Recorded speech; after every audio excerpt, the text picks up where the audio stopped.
하나님의 말씀을 사모하는 사랑하는 성도들의 심령 속에 하나님의 은혜와 은총이 함께 하시기를 주님의 이름으로 축원합니다. 저는 올해로 28년째 목회를 하고 있고 5번째 교회를 섬기고 있습니다. 그 중에 2번의 개척을 했습니다. 28년 전에 개척한 교회가 지금까지 미자립교회로 비전교회로 남아 있습니다. 그래서 그것이 늘 마음속에 아픔으로 다가옵니다. 지나온 교회들을 되돌아보면서 좀 더 열심히 목회했더라면 좋았을 걸, 이런 아쉬움도 후회도 남습니다. 갈라디아 지역에 세워진 교회들은 바울에게 있어서 대단히 마음이 아픈, 다른 어느 지역보다도 최선을 다해서, 목숨을 걸고 복음을 전했던 지역이 바로 이 갈라디아 지역입니다. 갈라디아 지역은 오늘날 터키 중앙 내륙에 있는 아주 대단히 광활하고 넓은 땅입니다. 비시디아 안디옥이 있었고 이고니온이 있었고 루스라, 더베, 많은 성읍들을 돌며 바울이 복음을 전합니다. 어느 날 루스라에 가서 복음을 전하려고 하는데 태어나면서부터 단 한 번도 걸어보지 못한 그런 남자를 만나게 됩니다. 그래서 바울이 그 사람을 기도해서 치유를 시킵니다. 일어섰어요. 그러자 놀라운 기적이 일어나자 루스라에 많은 사람들이 몰려들기 시작합니다. 복음을 전할 수 있는 좋은 기회를 얻었는데 안디옥에서 이고니온에서 유대교인들이 달려왔어요. 바울, 저놈은 우리 유대교를 배교한 놈이야. 저놈이 딴소리 하는 것을 더 이상 용납할 수 없어. 그래서 달려와서 돌을 들어서 바울을 사정없이 때립니다. 돌을 맞고서 피를 흘리고 정신을 잃고 쓰러져 버렸어요. 그러자 사람들은 이놈 죽었구나. 그래서 번쩍 들어다가 성 밖에 내다 버렸습니다.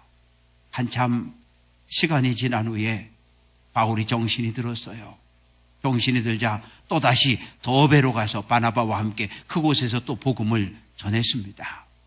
바울이 자기의 목숨을 걸고 복음을 전했던 곳, 바로 갈라디아 지역입니다.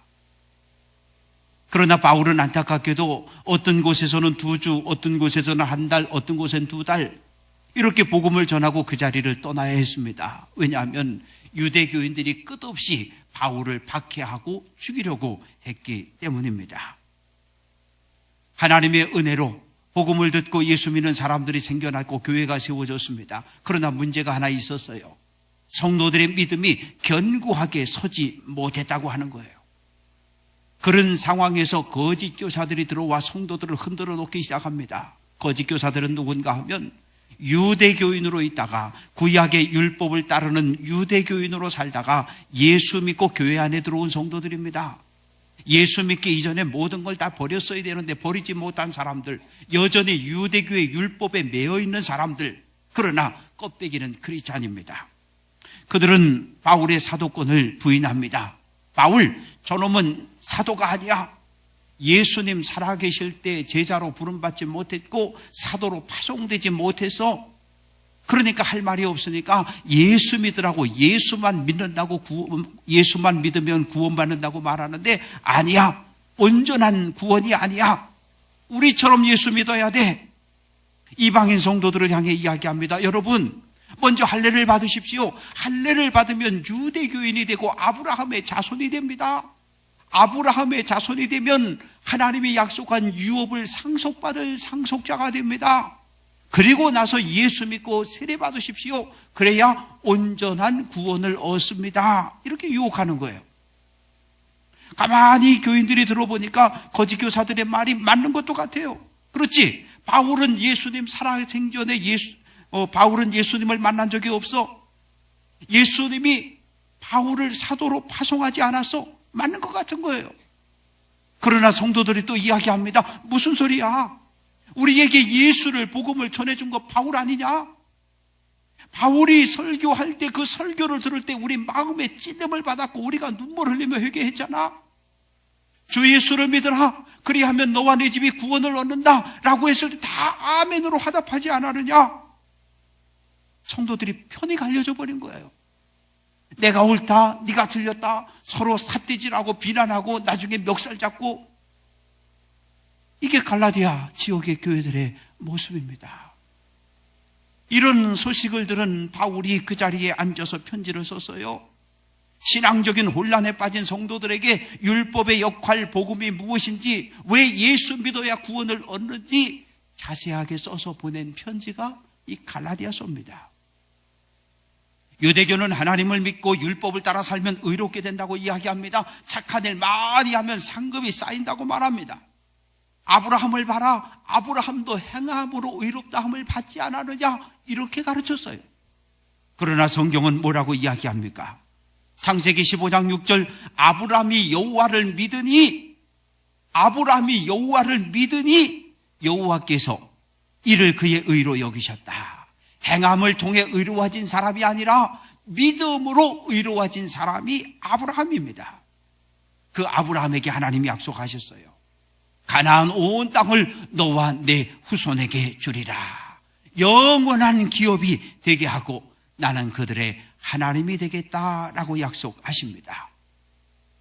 또 하나의 약속을 하나님께서 이스라엘 민족과 하셨는데, 시내 광야에 있을 때, 애굽을 탈출한 후 시내 광야에 도착했을 때 모세를 시내산 꼭대기로 부르셨어요. 그리고 말씀하십니다. 너희가 내 말을 잘 듣고 내 언약을 지키면 너희는 모든 민족 중에 내 소유가 될 것이다 라고 말씀하십니다. 하나님은 이스라엘 민족을 제사장 나라 삼으셨고 이스라엘 백성을 거룩한 백성 되게 하셨습니다. 모세에게 십계명을 주었고 율법과 규례와 명령을 주었어요. 이거 잘 지키면 의롭게 된다고 그들은 그렇게 믿었습니다. 그런데 주전 586년 예루살렘이 함락되고 예루살렘 성전이 불타버렸어요. 살아남은 자들은 전부 바벨론의 포로로 끌려갔습니다. 이제 우리 어떻게 하지? 정말 하나님은 살아계신 분이 많으냐? 이때까지 우리가 예루살렘 성전에서 하나님을 제사했는데 이제 우리 어디 가서 예배하지? 혼란에 빠졌어요. 왜 이렇게 됐을까? 율법을 지키지 못해서 그렇구나. 그래서 10계명을 613개의 계명으로 확대 해석해서 613개의 명을 지킵니다. 이거 지킵니까? 못 지킵니다. 율법은, 구약의 율법은 오실 메시아에 대해서 증언하고 있는데 깨닫지를 못했던 거예요. 예수님은 요한복음 5장 39절에서 이 성경이 곧 내게 대하여 증언한다 이렇게 말씀하십니다. 예수님 당시의 성경이 무엇입니까? 구약 율법입니다. 구약의 성경, 구약 성경이지요. 하나님은 예수님에게 새로운 언약을 주십니다. 하나님이 세상을 이처럼 사랑하사 독생자를 주셨으니 이는 저를 믿는 자마다 멸망치 않고 영생을 얻게 하려 하심이라. 이것이 하나님이 예수님을 통해 주신 새로운 언약입니다. 하나님은 우리에게 예수 믿으면 영원히 사는 길을 열어주셨습니다. 사랑하는 성도 여러분, 우리가 툭하면 하나님의 뜻 하는데 하나님의 뜻이 도대체 무엇입니까?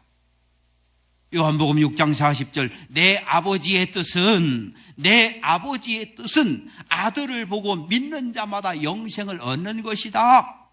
아들, 예수를 보고 예수를 믿는 자마다 영생을 얻는 것, 이것이 아버지의 뜻이라고 말씀하십니다. 십자가에 죽고 부활하신 예수, 그 예수를 내 삶의 주인으로 그리스도로 고백하고 그 예수를 따라 사는 것, 이것이 구원받은 성도의 삶입니다. 이것이 바울이 전한 복음이에요. 십자가에 죽은 예수, 부활하신 예수, 이 예수를 그리스도로 믿음으로 구원 얻는다고 바울은 전해 주었습니다.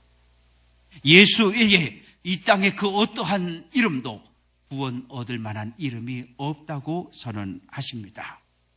유대인들은 그렇게 살았어요. 23절, 믿음이 오기 전에, 믿음은 예수님입니다. 예수님이 오기 전까지 율법을 열심히 지켰어요. 온전히 지키려고 노력했습니다. 그러나 지킬 수 없었어요. 10계명 가운데 9개는 지켰는데 하나를 못 지켰다. 율법은 너는 죄인이야, 딱 정죄해 버립니다. 그러면 나는 죄인이 되는 거예요. 율법을 지키려고 노력하면 노력할수록 점점 율법에 매인 이런 삶을 살게 되었습니다. 예수님 당시에 예루살렘에 3만 명이 살았다고 그래요. 그런데 3만 명 가운데 3분의 1인 1만 명이 종교인들이었다고 합니다. 바리새인이 있었고 율법학자가 있었고 서기관이 있고 사두개인이 있고, 그들은 양 안 기릅니다. 밭도 안 갈고 씨도 안 뿌립니다. 아침부터 저녁까지 율법 읽고 율법을 연구하고 율법을 지키는 겁니다. 그리고 밖에 나가서 선을 행하면서 그렇게 사는 거예요.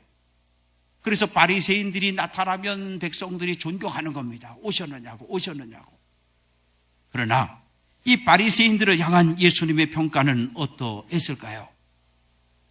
마태복음 23장 27절, 화 있을진저 외식하는 서기관과 바리새인들이요 회칠한 무덤 같다, 이렇게 책망하십니다. 눈먼 바리새인이요 라는 말을 듣습니다. 더 심한 말도 들었어요. 마태복음 23장 33절, 뱀들아, 독사의 새끼들아, 너희가 어떻게 지옥의 판결을 피할 수 있겠느냐. 바리새인들을 향한, 그 당시에 신앙생활 제일 잘한다고 하는, 백성들에게 존경받던 바리새인들을 향한 예수님의 평가는 책망입니다. 겉과 속이 다르다는 거예요. 사랑하는 성도 여러분, 그러면 구약의 율법이 쓸모없고 가치가 없는 책입니까? 아니, 그렇지 않아요. 구약 성경, 그것도 하나님의 말씀이 맞습니다. 로마서 3장 20절, 율법으로는 죄를 깨달음이라 말씀하십니다. 만약 율법이 없었다면 우리가 죄를 짓고도 죄를 지은 줄 모릅니다. 그래서 바울은 오늘 24절 말씀을 통해서 율법의 역할이 무엇인지 설명하고 있습니다. 율법이 우리를 그리스도께로 인도하는 초등교사라, 이렇게 말합니다. 로마 제국에서 초등교사란 어떤 사람들입니까? 로마 제국하고 전쟁을 했는데 우리나라가 졌어요. 그래서 로마에 포로로 끌려갔습니다. 그런데 우리나라에 있을 때 공부를 제법 했습니다. 똑똑하다 소리 들었어요. 그래서 주인의 눈에 띄어서 초등교사로 팔려가는 겁니다. 초등교사, 6살부터 16살까지 이 어린 아이들을 돌보고, 우리말로 하면 한글 가르쳐주고 구구단 가르쳐주고 덧셈뺄셈 가르쳐주는 이런 초등교사의 역할을 율법이 했다. 예수님이 오셔서 하나님의 말씀을 전할 때까지는 모두가 율법에 매여 살았습니다. 율법이 뭐라고 이야기합니까? 우상숭배하지 마라, 우상숭배하는 것 죄다. 살인하지 마라, 살인하면 죄다. 도둑질하지 말라, 도둑질하는 것 죄다. 간음하지 말라, 간음하면 죄다. 율법은 우리에게 죄를 짓지 않도록 죄가 무엇인지 경고하는 역할만 합니다. 2주 전에 허리에 통증이 있어서 병원을 찾아가서 엑스레이를 찍었습니다. 엑스레이를 찍고 이제 의사가 이렇게 사진을 2장 이렇게 놓고 보면서 설명을 해주는 거예요. 뼈에는 아무런 이상이 없습니다. 그런데 통증이 있으니까 3일치 약을 처방을 해 주겠습니다. 사랑하는 성도 여러분, 엑스레이, 뼈의 상태만 확인하는 겁니다. 뼈가 부러졌는지 온전한지. 이 엑스레이는 율법의 역할을 하는 거예요. 통증이 있는데 이 통증을 가라앉히는 것은 주사약이고 약입니다. 엑스레이를 율법의 약을 복음에 비유해 볼 수 있겠습니다. 예수 믿기 전에, 믿음을 갖기 전에 우리 어떤 삶 살았습니까? 에베소서 2장 3절, 본질상 진노의 자녀이었다라고 말씀합니다. 하나님 없는 삶을 살았습니다. 하나님과 상관없는 삶을 살았어요. 몸 아프면 어떻게 했습니까? 옛날에 병원 갔습니까? 아니요. 무당 불러다 굿했잖아요. 집안에 일이 안 풀리고 자식의 앞날이 안 풀리면 어떻게 했습니까? 교회 찾아가 기도했습니까? 아니요. 무당 데리고 산 꼭대기 올라가서 굿했잖아요. 돼지머리 갖다 놓고 절하고, 손 없는 날 찾아서 이사하고 결혼식 날짜 잡고, 애 나면 이름 줘줘야 되는데 어디 갔습니까? 철학관 가서 이름 줘 갖고 왔잖아요. 예수 믿기 이전에 우리도 그렇게 살았습니다. 하나님하고 전혀 상관없는 삶, 그것이 죄인지 아닌지도 모르고 그런 삶을 살았어요. 죄를 지으니 하나님과의 관계가 끊어졌고 하나님의 아름다운 형상은 짓눌리고 파괴됐습니다. 영원히 숨을 쉴 수 없는 그런 삶을 우리는 살아왔어요. 그런 삶을 살았던 우리가 어떻게 하나님의 아들이 될 수 있었습니까? 26절, 너희가 다 믿음으로 말미암아 그리스도 예수 안에서 하나님의 아들이 되었다고 말씀하십니다. 믿음입니다. 예수를 믿는 믿음, 그 믿음 때문에 우리는 죄의 아들에서, 죄의 종에서 하나님의 자녀가 된 줄로 믿습니다. 하나님을 아바, 아버지라고 부르는 거예요. 양자가 됐습니다. 양자가 됐어요. 로마 사회에서 양자 제도가 있었는데 반드시 두 가지 절차를 밟아야 했습니다. 먼저는 만키오라고 하는 예식이 있는데, 한 아버지는, A라고 하는 아버지는 부자고 귀족인데 아들이 없어요. 그런데 B라고 하는 아버지는 가난한데 아들이 줄줄입니다. 그러면 이 두 아버지가 만나는 겁니다. 내 아들 나한테 양자 보내. 그렇게 하겠습니다. 그러면서 굴이나 거울을 증표로 서로 주고 받는 겁니다. 그리고 이제 두 번째, 법정에 가는 겁니다. 법정에 가는데 그냥 가는 것이 아니라 7명의 증인을 데리고 갑니다. 이 아무개가 애들은 많은데 가난해서 애들을 다 키울 수 없어서 그 중에 아들 하나를 우리 집에 양자로 보내기로 했는데 이걸 좀 법에서 이렇게 확정을 좀 해 주십시오. 그러면 이제 재판관이 판결을 하는 겁니다. 아무개의 아들이 이용호의 아들로 이 양자로 입적이 된 것을 판결한다. 꽝꽝꽝 때리는 겁니다. 양자가 되는 그 순간 새 아버지의 모든 것을 내가 갖는 겁니다. 모든 상속권이 나에게 주어지는 거예요. 그런데 집안의 친척들이 가만히 보니까 이게 새 아버지가 재판관이 판결을 내리기 전에 그만 죽었어요. 그러니까 집안 어른들이 모여서 회의를 하는 겁니다. 숙닥 해가지고, 야, 저 삼촌네 재산이 무진장 많은데 저거 다 저놈한테 줄 수 없잖아. 우리 저놈을 양자로 인정 못한다. 그래서 재판관을 찾아갖고 이야기하는 겁니다. 저놈은 양자로 온 게 아니라 종으로 팔려온 놈입니다.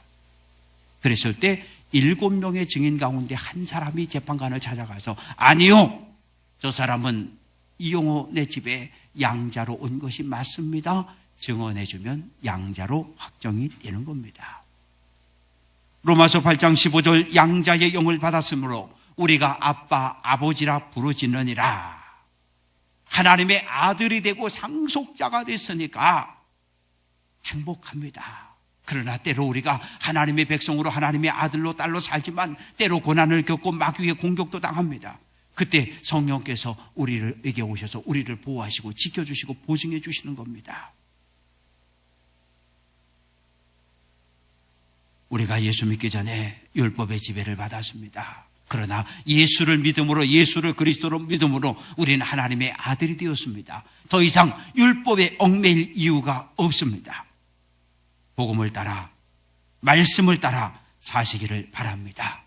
어떠한 경우에도 또다시 옛날 죄에 매였던 종의 모습으로 돌아가지 말고 예수 그리스도 안에, 복음 안에 자유함을 누리며 사는 성도 되시기를 주님의 이름으로 축원합니다. 바울은 세례받은 우리를 향해 그리스도로 옷 입었다 이렇게 말합니다. 세례가 무엇입니까? 나 예수 믿습니다. 나 예수를 내 인생의 주인으로 고백합니다. 공동체 앞에 나와서 고백하는 예식입니다. 세례는 죽음의 예식입니다. 침례교에서는 이 세례를 행할 때 물속에 아주 완전히 집어넣어 버립니다. 집어넣다가 꺼내잖아요. 그래서 요즘은 제가 세례를 줄 때 물을 가능하면 많이 묻혀서 머리 위에다 이렇게 흐르게 그렇게 세례를 줍니다. 어떤 의미입니까? 머리 아래 전부 물에 잠겼다는 얘기예요. 머리까지 사람이 물에 잠기면 어떻게 됩니까? 숨을 못 쉬어서 죽는 겁니다. 세례는 예수와 함께 나의 과거의 모습, 종의 모습, 죄의 모습 완전히 죽고 예수와 함께 부활하는 것을 상징합니다. 사람이 죽었다가 살아났으면 성경에 보면 죽었다 살아난 사람들의 이야기가 많아요. 죽었다 다시 살았으면 새 사람 되어야 됩니다. 예수 믿는 사람들은 모두가 새 사람입니다. 세례받은 사람은 옛 모습은 다 죽고 새롭게 변화받은 사람들입니다. 옛 모습을 버리고 하나님의 백성답게 멋지고 자유롭고 복된 삶을 사시기를 주님의 이름으로 축원합니다. 교회가 시끄럽잖아요. 갈라디아 교회가 시끄럽습니다. 유대인도 있고 헬라인도 있고 로마 시민권자, 종로의 남자 여자 다 섞여 있어요. 뭐 우리 교회와 별반 다르지 않습니다. 그런데 문제는 교회가 하나가 안 된다는 거예요. 다 예수 믿는다고 그러는데, 다 똑같은 성경 들고 오는데, 다 똑같은 찬송을 부르는데 하나가 안 되는 거예요.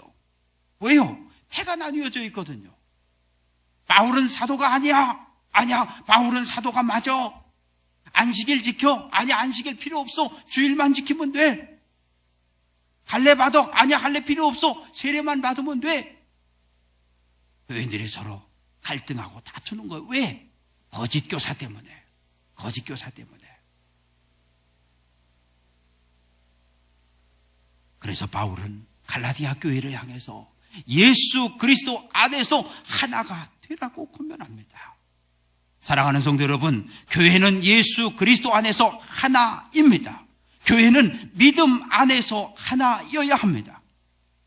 고린도전서 13장 12절, 다 한 성령으로 세례를 받아, 다 한 성령으로 세례를 받아 한 몸이 되었다라고 선언합니다. 교회는 성령 공동체입니다. 예수를 주님으로, 예수를 그리스도로 고백한 사람들의 모임입니다. 우리는 예수 그리스도의 십자가의 구속의 은혜를 통해 한 형제가 되었고 한 자매가 되었습니다. 서로 사랑함으로, 겸손함으로 섬기시기를 주님의 이름으로 축원합니다. 교회를 깨는 것 마귀의 역사입니다. 마귀, 헬라어로 디아볼로스입니다. 같이 한번 해볼까요? 디아볼로스. 그런데 이 디아라고 하는 말은 둘이란 뜻이에요. 둘. 둘인데 한 사람은 여기 있고 한 사람은 여기 있어요. 그러면 마귀가 요 가운데 앉아가지고 돌을 이쪽으로 탁 던지는 거예요. 그러면 요 사람은 생각하기를 저놈이 나한테 돌을 던졌어? 그렇게 생각하는 거예요. 또 마귀가 이번에 이쪽으로 돌을 톡 던집니다. 그러면 한 대 맞고서 저놈 봐라. 저놈이 나한테 돌을 던졌어? 그럼 어떻게 되는 거예요? 서로 싸우는 겁니다. 마귀는 가운데 앉아 돌을 던지는 자인데 이간질시키는, 그게 마귀입니다. 교회가 분열되고 교회가 갈등하고 교회가 하나 되지 못하게 하는 것, 이건 마귀의 역사입니다. 거짓 교사들이 마귀 노릇하는 거예요. 교회를 뒤흔들어 놓습니다. 교회를 엉망으로 만들어요. 성도들이 서로 갈등하고 서로 다투고 서로 싸우게 만드는 겁니다. 그러면서 이야기하는 거예요. 나처럼 예수 믿어야 된다고. 제 할례 받지 않은 이방인 성도들을 향해 이야기하는 겁니다. 할례 받아. 할례 받고 유대교인 되고, 유대교인 돼서 아브라함의 자손이 돼. 그러면 아브라함의 모든 유업을 상속받을 수 있어. 천국 갈 수 있다는 거예요. 바울은 아니라고 말합니다. 29절, 너희가 그리스도의 것이면, 너희가 예수 그리스도의 자녀이면, 너희가 예수 그리스도의 소유가 되었으면 할례 받지 않아도, 안식일 안 지켜도 천국을 유업으로 받을 수 있다고 말합니다. 나라와 민족, 인종과 신분과 관계없이 예수를 내 인생의 주인으로 영접하기만 하면 하나님의 나라를 천국으로 유업으로 받을 수 있다고 선언합니다. 이게 복음입니다. 오늘 이 땅을 보십시오. 나처럼, 우리처럼 믿어야 구원받는다고 주장하는 사람들이 있어요. 누굽니까? 이단, 신천지입니다. 사이비들입니다. 거짓 교사들이에요. 또 교회 안에도 그런 분들이 있어요. 누굽니까? 예수님 시대에 책망받았던 바리새인 같은 사람들. 내가 신앙생활의 모델이야. 나처럼 신앙생활 해야 돼. 주변 사람들을 닥달하는 사람들, 이단과 신앙적 교만함을 가진 사람들로 인해서 교회가 흔들리는 겁니다. 사랑하는 성도 여러분, 복음은 단순합니다. 하나님의 아들 예수님을 내 인생의 주인으로 인정하고 고백하면 구원 얻습니다. 영원한 생명을 얻습니다. 이것 외에 다른 복음은 없습니다. 우리는 예수님을 믿음으로 하나님의 자녀가 되었고 천국을 유업으로 받을 상속자가 되었습니다. 날마다 하나님의 은혜에 감사하며 사시기를 주님의 이름으로 축원합니다. 그러나 우리가 이 땅에 사는 동안 이단의 공격을 받고 신천지의 공격을 받고 때때로 교회 안에서 바리새인과 같은 자들로부터 우리가 공격을 당하고 유혹을 받을 수 있습니다. 흔들리지 마십시오. 우리의 구원, 우리의 구원자 오직 예수 그리스도 한 분입니다. 이건 변하지 않은 진리입니다. 하나님의 말씀만이 진리이고 하나님의 말씀만이 우리 신앙생활의 기준입니다. 예수 그리스도만이 우리 신앙의 표준입니다. 예수 그리스도를 믿는 믿음 위에 굳건히 서가시기를 주님의 이름으로 축원합니다. 천국에 대한 소망 굳게 잡읍시다. 그리고 나에게 주어진 나의 십자가 지고 주님의 뒤를 따라가는 성도들 될 수 있기를 주님의 이름으로 간절히 축원합니다. 기도합니다. 아버지 하나님 감사합니다. 예수님을 믿기 전에, 예수님을 알기 전에 우리는 율법에 매여 살았습니다. 죄의 종으로 살았습니다. 일이 잘 풀리지 않으면 무당 찾아갔고, 몸이 아파도 무당을 찾아가고, 무당 데려다 굿하고, 돼지머리 앞에 절하고, 하나님 우리 그렇게 살았습니다. 또 때때로 우상 섬기며 살았습니다. 온갖 귀신을 섬기며 살았습니다. 하나님 그렇게 살던 우리들 불쌍히 여기셔서 예수 그리스도를 믿게 하셨고 복음이 들려지게 하셔서 하나님의 자녀 거룩한 백성 되게 하신 것 감사합니다. 하나님의 자녀, 하나님을 아빠, 아버지라 부르는 믿음의 사람들 되어 싸우니 이제 하나님의 영광 드러내는 삶을 살게 해 주옵소서. 나에게 주어진 나의 십자가 지고 주님의 뒤를 따라갈 수 있는 믿음의 사람들로 살게 해 주옵소서. 예수 그리스도의 이름으로 기도합니다. 아멘.